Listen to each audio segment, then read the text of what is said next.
Explain to me what happened one day when you were diving. Sure. That was the spring of 1997.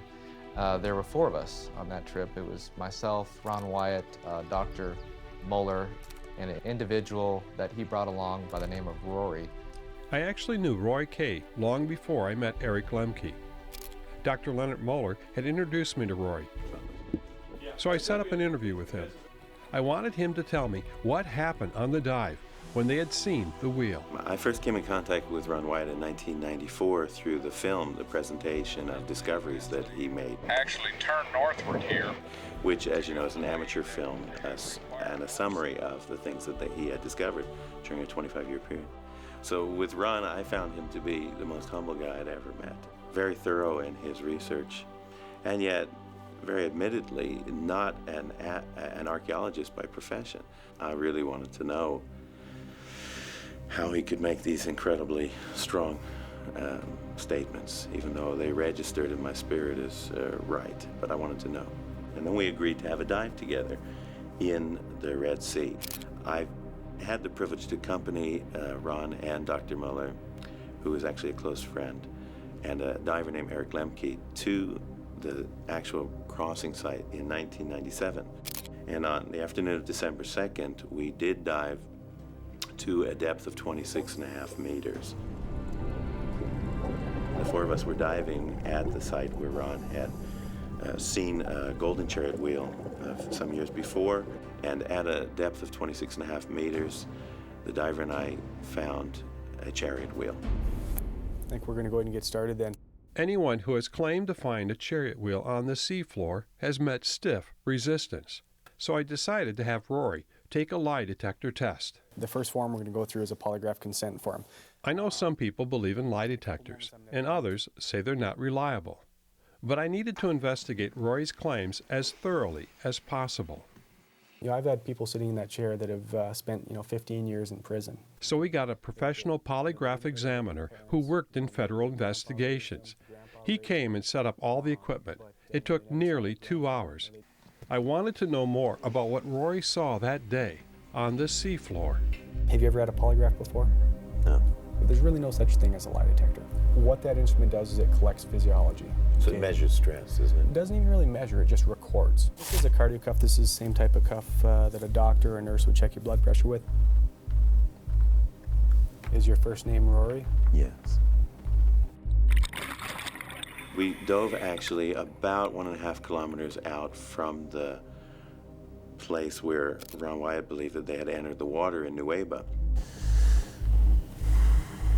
Ron Wyatt took us out to the water. We dove. Well, in the process, Dr. Muller, Leonard, he dropped the battery pack he had, and we had to go and find the battery pack.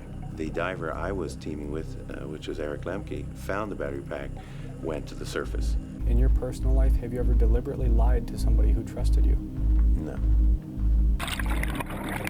And so I was having a little trouble breathing because my air was starting to get out, and I just prayed and asked the Lord what I should do. And I had a very strong sensation, stay here, I have something more to show you. Well, when Eric returned, I had less than 100 on my dial, and I was down into the red. And he said, come on, we've got to go up to the surface. And I said to him, well, let's take a look around for 5 more minutes. Let's just look.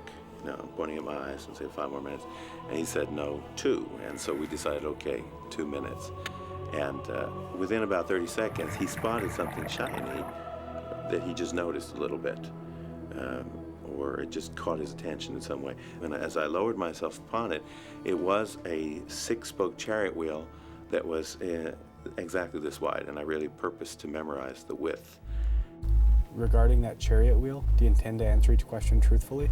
Yes. It was nothing covering the rim or those spokes or the hubcap, and those spokes were all beveled and quite wide, not of the nature that you see in the ceremonial chariots, but of the nature that you see in the soldiers' chariots of that particular dynasty.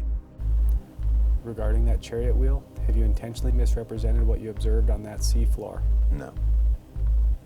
There was one spoke, and the rim, almost up to the next spokes on both sides, that was covered with coral. And that coral was up to just about, right up about at the bottom of my chest. So it was about 4 feet tall. And as I examined it, it was some kind of bronze material, but it was very heavy. And when I tried to lift it, it was absolutely impossible. Did you touch a chariot wheel while diving in the Red Sea? Yes. We had a camera with us. Dr. Muller had an underwater digital camera. And when he returned with me on a return dive immediately afterwards to film this, but the current had started to get quite strong. We were late in the afternoon. It was beginning to get a bit dark. And at that depth, we just had a bit of a difficulty to relocate the wheel. But I did find it, pointed it to Leonard. He was doing a sweep, it's a 360-degree rotation, and thought he just caught it when he realized that that in his sweep he had missed what I was trying to point out to him. Later on, when we examined the film, he couldn't identify the wheel clearly. This test is now complete. Please remain still. And when we would have liked to have returned, we weren't able to because both of having to leave Israel and because we had been way, way past what would be normally accepted dive time. And we were suffering the consequences from that. Mr. Mahoney, I've already explained to Rory what the results are, but basically, anytime you see a plus, that's a truthful response. A minus is a deceptive response. A 0 is indifferent. As you see, we have very, very many pluses here. The total score on each question is going to be a +7, a +6, and a +6. Very truthful responses. The report's going to read no deception indicated on Rory's statements to you.